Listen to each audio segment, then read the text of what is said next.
As Frank said, Paul Saunders, retired manufacturing engineer, who spent 32 years holding responsibilities for a wide range of processes in the manufacture of high reliability, state-of-the-art semiconductors and optoelectronic devices. And I have a master's degree in chemical engineering from Lehigh University. And I'm a very acute BS detector, BS being bad science. And that's what I'm going to talk to you about tonight. Okay, good evening, ladies and gentlemen. You know who I am. This is our world. I'm going to show you the facts that expose the global warming crisis as a scientific myth. Then,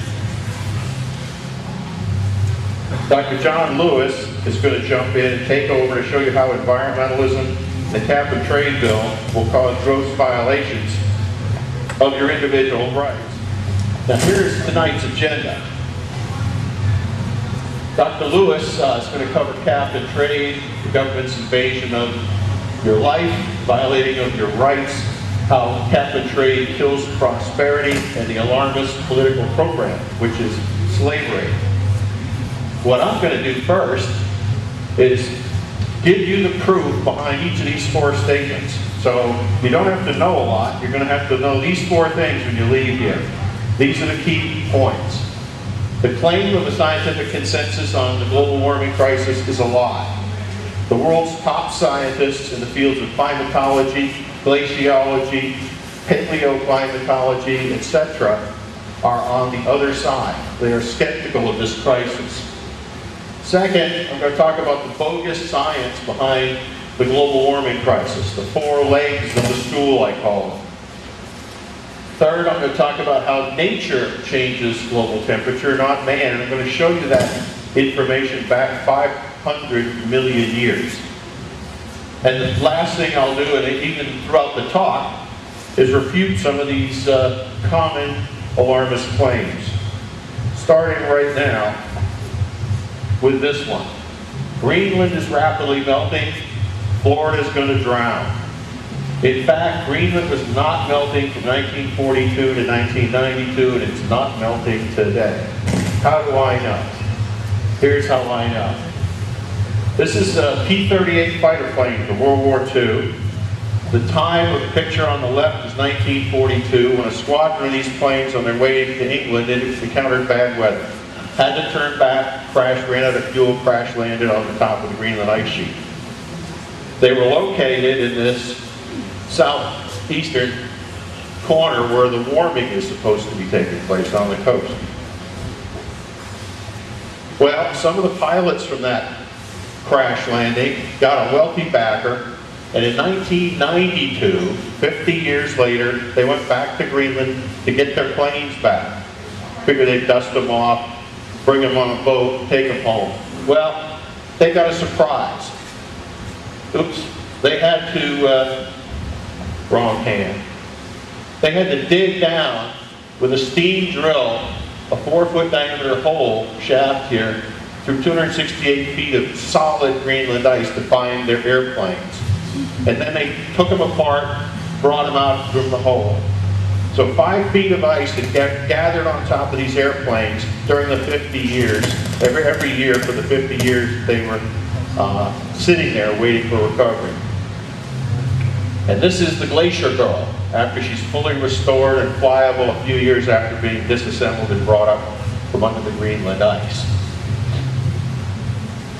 Now this plane for years was at Murfreesboro, Kentucky in an airport. I don't know if it's still there. But I want to switch the topic to the alleged scientific consensus on global warming, the global warming crisis that exists. First, I want to say that in my 32 years as an engineer, nobody, no scientist or other engineer asked me what the consensus on anything was. They would ask me what the truth was. They would ask me what the facts were. They would never ask me what the consensus was. Because one scientist with the truth trumps the opinions and dogmas of the whole world. Now, injecting this idea, this political term of consensus into the scientific debate, is an open attack on the scientific method at the foundation of science itself. And they know it. We will not have science if science is done by consensus. So this is a bigger attack than just trying to steal some power in Washington. It's destroying science itself. Now I want to tell you about some of the consensus allegedly out there. This is a book, The Deniers, by Lawrence Solomon. Lawrence Solomon is a Canadian environmentalist. Started out believing we had global warming crisis that we should act on. And on a bet from a friend, he started interviewing skeptical scientists for his newspaper column in the National Post. Remember, he's an environmentalist on the other side. The more he researched and met the prestigious, honorable, and ethical scientists who were the skeptics, the more deeply disturbed he became about how they were being demeaned, smeared, attacked, and their funding was being taken away from them, both private and governmental funding, because they refused to abide by the politically correct orthodoxy. So he honored these men in this book. I highly recommend you get that book. These are the top scientists in the world in a whole host of fields, and all of the facts are in there to rip the global warming crisis to shreds. Now I want to look at a few people from this book. This is Dr. Roy Spencer and John Christie. They've been working in their field 40 plus years.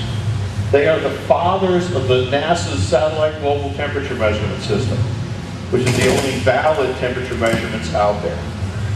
For this astounding achievement that they did, they received the NASA Medal of Exceptional Scientific Achievement in 1991. These are top flight people. They are skeptics. Dr. Christie was a UN IPCC lead author in 2001. He's Alabama's state climatologist. So these are the men that we're talking about here. And you can see what they discovered. Their satellite data showed that, in fact, from 1979, when satellites began flying, to 2000, we were increasing our global temperature by 0.12 degrees C per decade. That's a small number. In 100 years, that would give you 1.2 degrees C of warming, which is nothing. But from 2001 to 2009, what happened? Curve turned around, we started decreasing at 0.27 degrees C per decade. In about 30 or 40 years, we will be totally erased all the warming of the last century. Here you can see on the left-hand side, this is the temperature readings from the satellites. When you average all those, it makes this zero line across here. So that's the average temperature from 79 to 2000. These are now the deviations off of that. And there's that big 1998 El Nino in the southern Pacific. Nothing to do with CO2. Has to do with the fact the whole southern ocean of the Pacific turned warm. And here, over here on this axis, we have our parts per million of CO2 in the atmosphere. Has absolutely nothing to do with the temperature here. Doesn't explain the El Nino. The El Nino overrides the CO2.